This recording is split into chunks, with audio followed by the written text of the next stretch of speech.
When judges read his death sentence out loud in a packed courtroom in Krakow, the man who had personally shot prisoners from his balcony for entertainment stood up. And the one thing he did next tells you almost everything you need to know about how little the war had actually taught him. His name was Amon Goth, and by the time that sentence was read, he was already one of the most infamous commandants in the entire concentration camp system. A man whose name survivors would carry with them for the rest of their lives. To understand what happened in that courtroom, you have to go back to a young man in Vienna who, on paper, looked like nothing special at all. Amon Goth was born in December of 1908 into a middle-class publishing family in Vienna. His father ran a publishing business with military and nationalist leanings, and Goth grew up in a household that was comfortable, moderately educated, and unremarkable in almost every way that mattered. There was no poverty here, no early trauma, no chaotic upbringing. Historians can point to and say that's where it started. What set him apart, even as a young man, was how early and how completely he committed himself to the Nazi movement. Years before it was fashionable and years before it was even legal in Austria. He joined the Austrian Nazi Party in 1930, well before Hitler came to power in Germany, at a time when the party was still a fringe, often banned organization in his own country. He joined the SS around the same period, while still in his early 20s. This wasn't a man swept up by a wave that arrived later. He was there before the wave existed, choosing the movement at a point when it offered him nothing but risk. Through the 1930s, while the Nazi Party was officially outlawed in Austria, Goth stayed involved anyway, operating within an underground movement that organized, financed, and occasionally carried out acts of political violence aimed at destabilizing the Austrian government ahead of unification with Germany. Members of that underground smuggled weapons, ran illegal propaganda, and in some cases carried out bombings against government targets. Goth was, at various points, questioned and briefly detained by Austrian authorities for his role in that movement, and he continued anyway. None of it slowed him down. When Austria was annexed into Nazi Germany in March of 1938, Goth wasn't someone catching up to the new regime. He was one of the people who had been waiting for it for nearly a decade. He joined the Waffen-SS, and as German forces swept into Poland the following year, he was assigned to work connected to what would become one of the most secretive and lethal programs of the entire war. Operation Reinhardt, the code name for the systematic murder of Jews in the general government territory of occupied Poland. This wasn't a minor administrative posting. Operation Reinhardt would, over the course of the war, be responsible for the deaths of roughly 2 million people, coordinated through a network of extermination camps, ghettos, and deportation systems designed to move entire communities toward death with bureaucratic efficiency. Goth's specific role involved organizing the logistics of deportation, the paperwork, the transport schedules, the administrative machinery that turned entire communities into numbers on a manifest, and then into empty apartments and abandoned belongings within days. He helped oversee the liquidation of ghettos across the region, and in March of 1943, he was directly involved in the brutal clearing of the Krakow ghetto. Over 2 days, German forces swept through the ghetto, splitting families between those judged fit for forced labor and those marked for immediate transport to extermination camps. People who resisted, who hesitated, or who were simply deemed too old, too young, or too sick to be useful, were shot in the streets where they stood. Survivors of that operation described a level of coordinated brutality that felt less like a military action and more like a machine being run at full speed, with no room in its design for hesitation.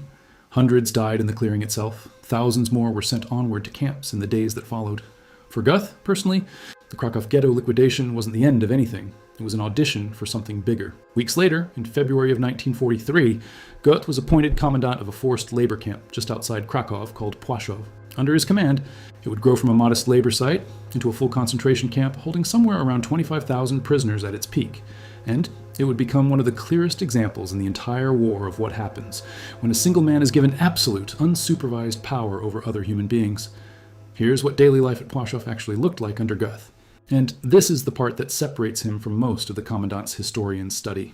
He didn't run the camp from behind a desk, at a comfortable distance from what his orders actually produced. He built his villa on a hill overlooking the camp, with a balcony that gave him a direct line of sight over the prisoner barracks and work areas below. From that balcony, with a hunting rifle, he would shoot prisoners at random, not for escape attempts, not for infractions, but simply because he could see them and felt like it. Survivors later testified that a prisoner walking too slowly, or pausing to catch their breath, or simply standing in the wrong spot at the wrong moment, could be killed from that balcony without warning, without a word exchanged, and without any consequence for him whatsoever. Some mornings, according to testimony gathered after the war, he would step out onto that balcony before he'd even finished getting dressed, look down at the camp waking up below him, and fire. He kept 2 enormous dogs, named Rolf and Ralph, that he trained to attack prisoners on command, and multiple survivor accounts describe him setting the dogs loose on people for no reason beyond his own amusement. Sometimes during roll call, sometimes simply while walking the grounds, the dogs lunging at whoever happened to be closest. Survivors who lived through Płaszów and testified decades later still describe the sound of those dogs as one of the things they remembered most vividly, more than almost anything else about the camp. Sit with that detail for a second, because it matters for what comes later in this story. Everything happening on that hillside was visible. It wasn't hidden in a gas chamber or buried in paperwork somewhere in Berlin, the way so much of the machinery of the Holocaust was deliberately built to be. It happened in daylight, from a balcony, in full view of anyone who cared to look. Other SS officers, camp staff, administrative visitors, nobody looked away because nobody had to answer for what they saw. Estimates place the number of people who died at Płaszów under Goth's command somewhere between 8,000 and 9,000 through direct execution, starvation, disease, and the routine brutality of forced labor under his personal supervision. And that number sits on top of the deportations he'd already helped orchestrate before he even arrived there, and on top of the mass transports that continued flowing out of Płaszów toward extermination camps like Auschwitz throughout his time in command. Prisoners who survived the camp described an atmosphere of complete unpredictability, where the difference between living through a day and not doing so had almost nothing to do with behavior or rules, and almost everything to do with whether Goth happened to be in a particular mood that morning. People organized their entire daily routines, which paths to walk, which moments to be visible, which tasks to volunteer for, around trying to guess what version of him they might encounter. Płaszów wasn't just a site of random cruelty either, it was also a functioning economic operation, and that combination is part of what made it so disorienting for the people trapped inside it. The camp housed workshops that produced goods for German war industries, and prisoners with useful skills were sometimes kept alive, specifically because their labor had value. This is the context in which one of the more well-known names connected to Płaszów enters the story, the German industrialist Oskar Schindler, who ran an enamelware factory nearby, and who negotiated, bribed, and maneuvered to keep hundreds of Jewish prisoners employed in his own facility rather than at Płaszów itself, understanding that distance from Goeth's direct supervision was often the difference between survival and death. Schindler and Goeth knew each other personally, socialized together on occasion, and Schindler was, by multiple accounts, one of the few people in that world who treated Goeth's goodwill as a resource to be carefully managed rather than feared outright, flattering him, gambling with him, keeping him generously supplied with black market goods, all in service of pulling as many prisoners as possible out of reach of that hillside villa. It's worth separating fact from dramatization here. The version of this relationship most people know comes from a Hollywood film, and while the broad strokes are accurate, the real historical relationship between the two men was colder, more transactional, and less redemptive on Schindler's side than the film suggests. Still, the fact that survival for hundreds of people came down to one factory owner's ability to out-negotiate. A killer tells you almost everything about how thin the margin for survival actually was at Płaszów. Now here's where this story takes a turn that should genuinely surprise you, because it's the same pattern that shows up again and again when you dig into how the SS actually policed its own people. Goth wasn't removed from his command because of the killings. He was removed because of theft. In September of 1944, an internal SS investigation caught up with him, not for the deaths of thousands of people under his supervision, but for corruption. Investigators found that Goeth had been systematically embezzling property confiscated from prisoners, jewelry, currency, furs, and other valuables that were supposed to be processed and turned over to the state, not pocketed by the man running the camp. He was arrested by his own organization, not for what he'd done to the people in his custody, but for stealing from the system that let him do it. Think about what that says about where the actual red line was for the SS's internal justice system. Mass murder, carried out in plain view for close to 18 months, produced no serious consequence from his superiors. Skimming valuables off the top did. He was awaiting trial on those corruption charges when the war ended in 1945, which means the collapse of Nazi Germany is very likely the only reason he never faced an SS tribunal that might have quietly buried the whole thing, the way so many internal SS cases were buried for men like him, reduced to a fine, a transfer, a quiet demotion. Instead, he was captured by American forces in May of 1945, held for a period in an American internment facility, and after being identified and processed through the post-war system built to track down men wanted for war crimes, he was extradited to Poland, the country where his crimes had actually taken place, and where the people who survived him were the ones who would finally get to ask the questions. Here's a question we're sitting with before we get to what happened in that courtroom. An organization willing to look away from thousands of murders committed in broad daylight arrested this man for stealing jewelry. What does it tell you about a system when theft is treated as a more serious betrayal than mass killing? I'd genuinely like to know what you think that says about institutional priorities under a regime like that.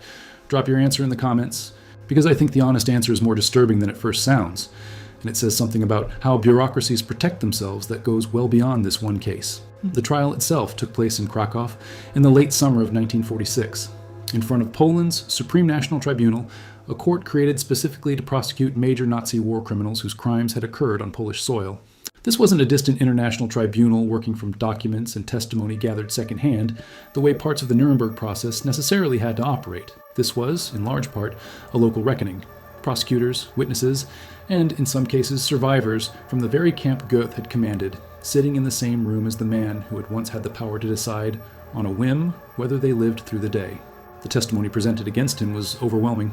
Survivors described the shootings from the balcony in detail, some of them naming specific mornings, specific victims, specific moments they had personally witnessed. Former camp staff and prisoners alike testified to the dogs, to the executions, to the arbitrary cruelty that defined life under his command. Photographic evidence, camp records, and first-hand accounts built a case that left almost no room for ambiguity or reasonable doubt. Prosecutors laid out not just the scale of what happened at Płaszów, but the pattern of it. The fact that this wasn't a system operating on orders from above, so much as it was one man's personal exercise of unlimited power, dressed up in the language of camp administration. Throughout the proceedings, Goeth's demeanor was, by multiple accounts, largely detached, not defiant in any dramatic courtroom outburst sense, but coldly unmoved by testimony describing the deaths of thousands of people he had personally overseen. He offered no real expression of remorse. If anything, he treated the proceedings as something happening to him rather than something he bore responsibility for, occasionally correcting minor factual details in testimony as though the trial were an administrative dispute rather than an accounting for mass murder. By this point in the war, Goeth's physical condition had also changed noticeably. He had gained a significant amount of weight during his final months of freedom and imprisonment awaiting extradition, to the point that some witnesses who had known him at Płaszów barely recognized the heavier, older-looking man sitting in the defendant's chair. It's a strange, almost incidental detail, but it mattered to survivors in the room.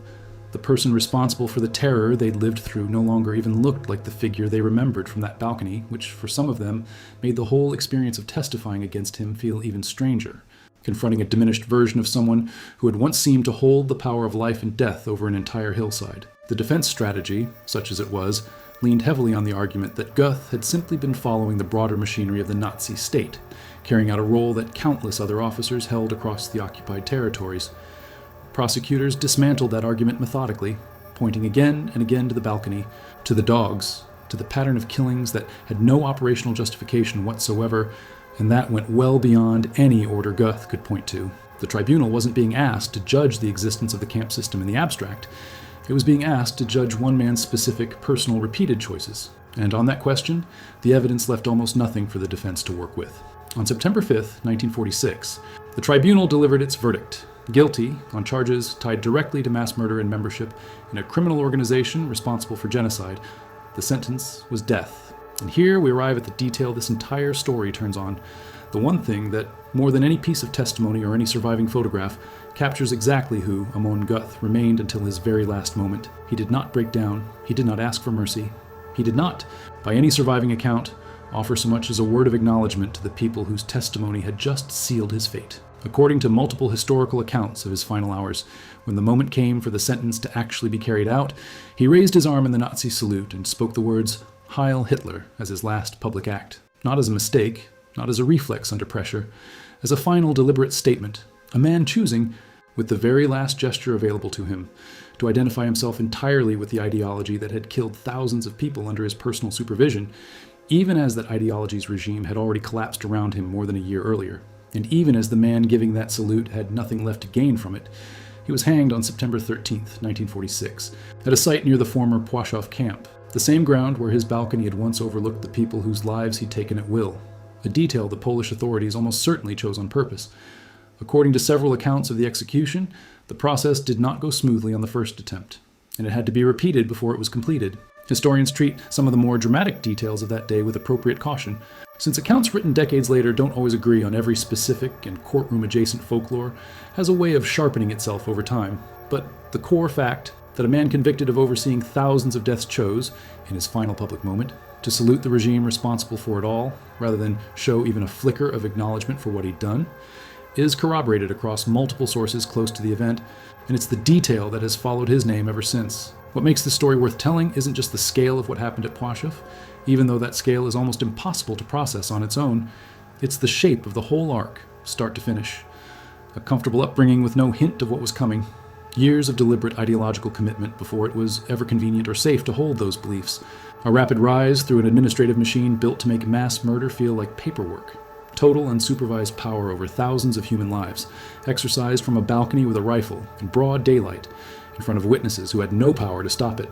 An internal system that only intervened when money went missing, not when people did. A trial, finally, on the soil where the crimes happened, in front of the people who lived through them. And at the very end, a man who used his last words not to explain, not to apologize, not even to deny, but to salute the very thing that had made all of it possible. There's a version of this story where you'd expect some kind of last-minute reckoning, some flicker of a man realizing what he'd done as the rope was actually in front of him. That's not what the historical record shows. What it shows instead is consistency. A man who behaved, right up to his final second, exactly the way he'd behaved on that hillside above Płaszów. The salute wasn't a break in character. It was the character, fully intact, until the very end, offered to a regime that no longer existed to reward him for it. It's worth remembering, too, that Göth's case wasn't an isolated anomaly in how the post-war system handled men like him. Some commandants and camp officials faced similarly public trials and executions. Their names entered permanently into the historical record through the same kind of process that convicted Göth. Others quietly disappeared into new identities, new countries, and in some cases decades of ordinary life that were never disrupted by any court at all. Men who ran camps just as brutal, who caused just as much suffering, but who simply weren't caught by the right investigator before the post-war chaos swallowed their trail completely. The unevenness of that reckoning is its own story, one that historians are still piecing together today as archives continue to open and cases continue to be re-examined. The difference between facing justice and simply walking away often had less to do with the scale of what someone did, and far more to do with whether the right document, the right witness, or the right investigator happened to catch up with them in time. Göth's trail didn't get swallowed. The corruption charge that pulled him out of his command in 1944, ironically, is very likely part of what kept a paper record active on him at all. A record that made it far harder for him to vanish the way some of his peers managed to in the confusion of 1945.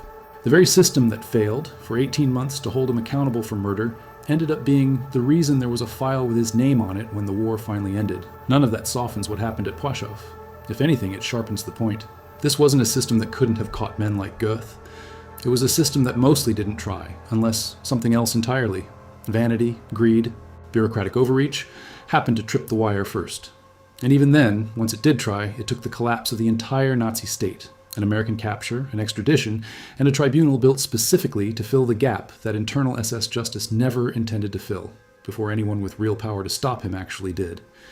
If stories like this matter to you, the ones that don't just document the horror, but actually trace how institutions failed or occasionally succeeded in holding the people responsible to account, subscribe to the channel, because this is exactly the kind of history we dig into every week. Drop a like if you made it to the end of this one, and let me know in the comments. Do you think that salute at the end was defiance, denial, or something else entirely? I'll see you in the next one.